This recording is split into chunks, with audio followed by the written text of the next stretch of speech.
Recipe બનાવવાની છું એ તમને વિડીયોમાં બતાવીશ। એના માટે મેં ટામેટા બે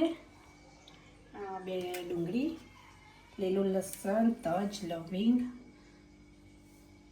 મસાલા માટે પનીર અને પાલક મેં બાફીને એનો મિક્સરમાં ગ્રાઇન્ડ કરી તૈયાર રાખ્યો છે।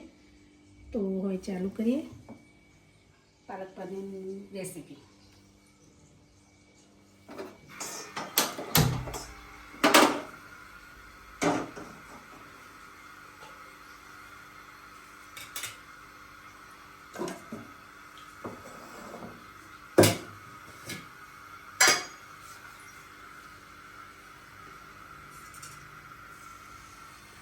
એના માટે પહેલાં તેલ લઈશું અંદર,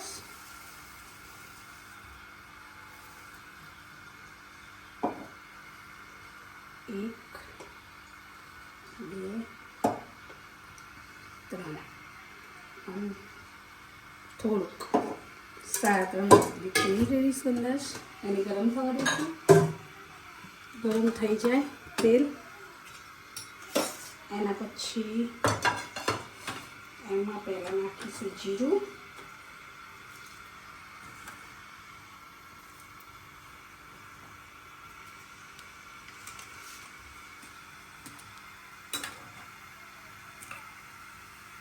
જીરું ગરમ થઈ ગયું છે। હવે આપણે નાખીશું લીલું લસણ, બધા મસાલા જે તૈયાર કર્યા હતા એ નાખી દઈશું અંદર।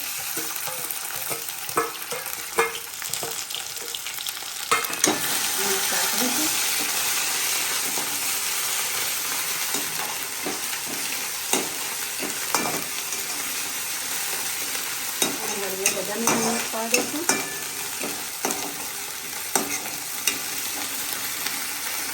જેથી લસણ કાચું રહી ના જાય। લસણને થોડું સુકાવા દઈશું,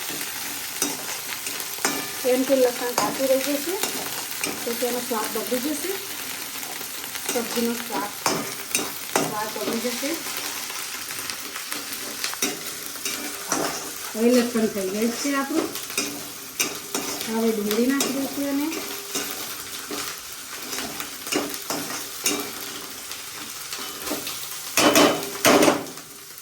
બે ડુંગળી લીધી છે મેં, તમને પસંદ હોય એટલે તમે લઈ શકો છો, બધા પસંદ હોય તો બધા લઈ શકો છો।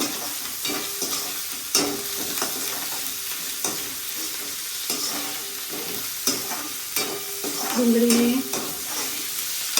શેકાવા દેવાની, થોડુંક મીઠું નાખી દેવાનું તો જલ્દી શેકાઈ જાય ડુંગળી।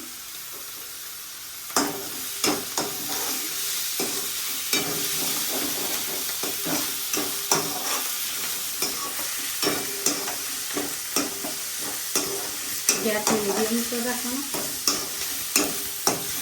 જેથી આપણો મસાલો બધો બળી ના જાય।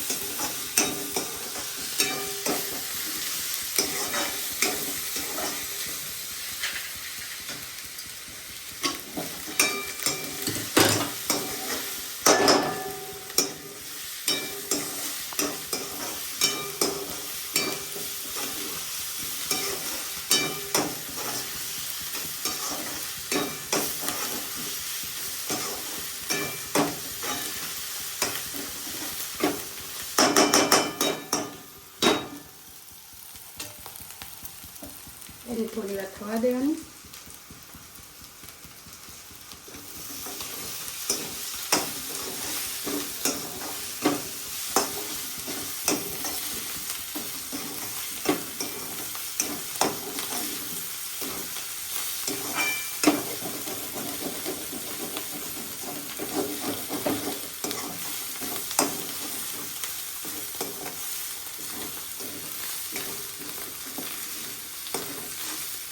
હવે ડુંગળી શેકાઈ ગઈ છે તો આપણે ટામેટા નાખી દઈએ અંદર।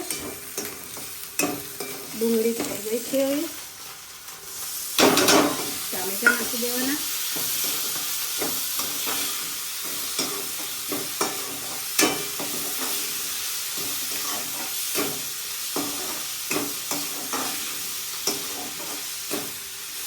ટામેટા શેકાવા દેવાના, હવે થોડું પાણી દેવાનું।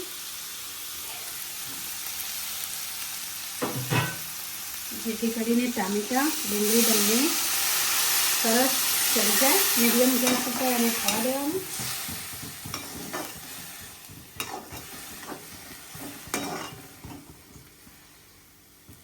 થોડી વાર માટે એને ઢાંકી દેવાનું.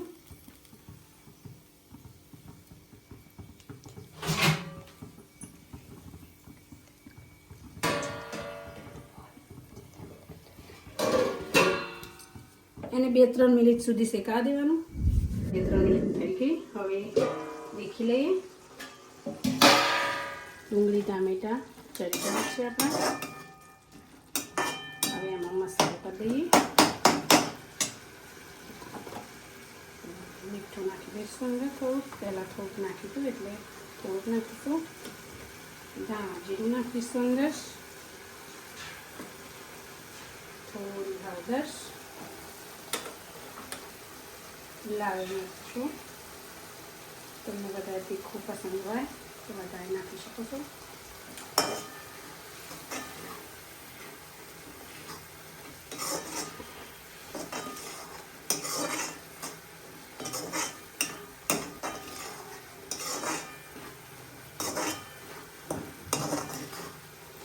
મિક્સરમાં બી તમે ડુંગળી ટામેટાં મિક્સરમાં કાઢીને બી બનાવી શકો છો. પણ મેં આખા લઈ લીધા, જલ્દી થઈ જાય સબ્જી.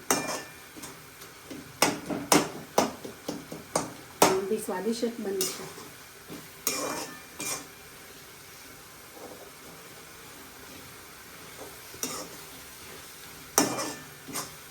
હવે આપણે અંદર જે પાલક મેં મિક્સરમાં બાફી મિક્સરમાં કાઢીને રાખ્યું તો એ પાલક અંદર નાખી દેવાનું.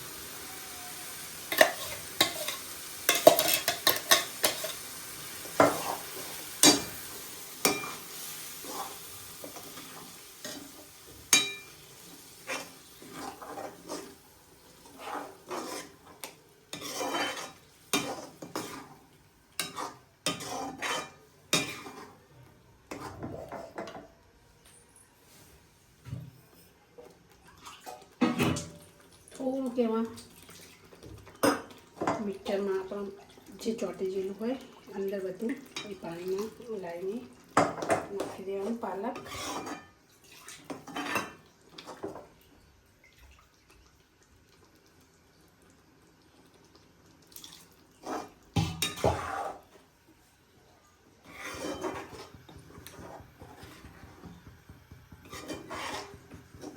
પાલકને મેં ગરમ પાણીમાં બાફી અને પછી ઠંડા પાણીમાં નાખી દીધો હતો અને પછી એને મિક્સરમાં ગ્રાઇન્ડ કરી દીધો. એનો કલર ગ્રીન રહેશે. એનાથી ઠંડા પાણીમાં તમે નાખી દેશો તો એનાથી કલર ગ્રીન રહેશે. હવે થોડીક વાર 2-3 મિનિટ સુધી અને પાલકને થવા દેવાનું. 2-3 મિનિટ થઈ ગઈ છે. હવે આપણો પાલક તૈયાર થઈ ગયો છે. હવે એમાં આપણે પનીર એડ કરી લઈશું.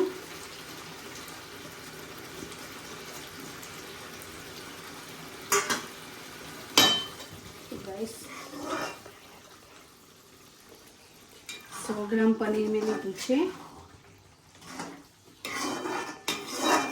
100 ગ્રામ પનીર લીધું છે મેં. તમે વધારે તમે લઈ શકો છો.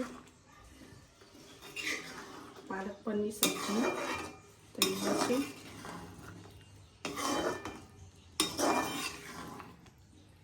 બે મિનિટ એને થોડી વાર 1 મિનિટ માટે એને ચડવા દો. ઓલરેડી ચડી રહ્યું છે પણ પનીર નાખ્યા પછી 1 મિનિટ સુધી થોડુંક એને થવા દો.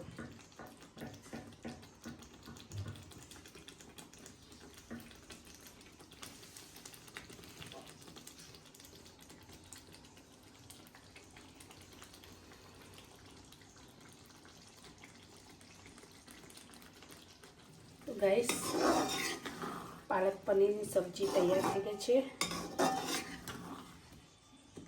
અને તમે પરોઠા, રોટલી, બ્રેડ કોઈ બીની સાથે ખાઈ શકો છો.